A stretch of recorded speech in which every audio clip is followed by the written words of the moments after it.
Hi all. Today we are going to see about abnormal psychology. Okay, what is abnormal psychology and what are the behaviors, maladaptive behaviors they in the abnormal psychology? Okay. The first is what is abnormal psychology? Abnormal psychology is the branch of psychology that studies the unusual, that is the abnormal, weird behavior of an individual. Okay, weird behavior, thoughts, emotion of an individual, which will cause distress or dysfunction in the individual or to the others. Okay, for themselves or to the others. Okay, there are 4 D's in abnormal behavior.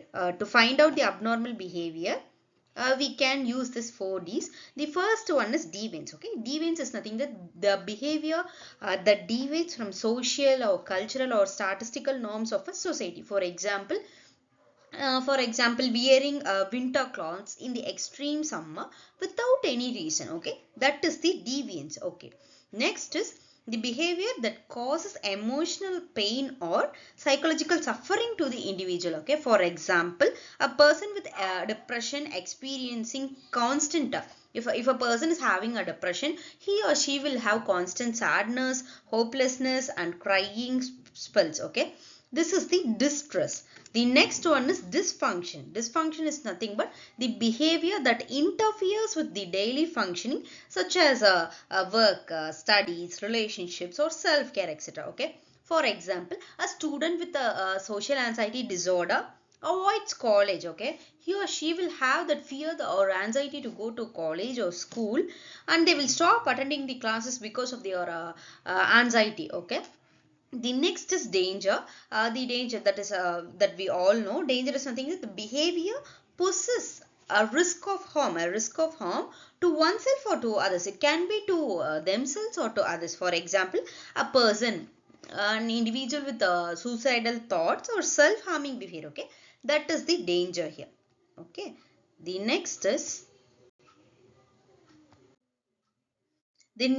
what are the triggers of mental health problems? Okay, on road back look to understanding and treating the mental health problems is frequently difficult in explaining what give rise to them, what triggers them, as well as what causes them presses. For example, if an individual is behaving weirdly or an abnormal behavior is observed from an individual, he or she as a psychologist will observe what triggers that individual to behave like that, or what is the causes for that, or what is the persistence of this behavior. Okay, will research all these as a psychologist. Okay, mental health issues often begin or get worsened due to stressful or traumatic events. For example, if a person is behaving abnormally, he or she will have some other issues. Okay, which will trigger them to make them to behave like that. Okay, for example, a student develop anxiety after, for example, if a student is getting continuously fail in a revision exam or term 1 term 2 exam, he or she will have that anxiety. Okay, that anxiety will start developing from this stage. Okay, and there will be chances that it will get worsen at some stages. Okay, that is the triggers of mental health problems. The next is stigma of abnormal behavior. Stigma is nothing but it is a negative label attached to mental illness. It is a negative label that we give to a mental ill people. Okay, it causes discrimination and shame. People begin to believe they are less than others. For example, if we are scolding a student, he or she is lazy. If you are continuously scolding him, you are lazy, you can't do anything, why can't you do this, or why can't you do that, you are lazy. If you are telling like that, that individual, he or she will start behaving that, start thinking like that, am I lazy, am I not doing less, or am I not doing this? Okay, so I am a lazy. So before we are like judging the students as they are we are giving them a label in the negative way. Okay, that is the stigma of abnormal behavior. Okay, the next is adaptive and maladaptive behavior. Okay, adaptive behavior is nothing but adaptive behavior includes action that help a person to adjust effectively to daily life, cope with challenges, and meet personal or social demands. For example, seeking support.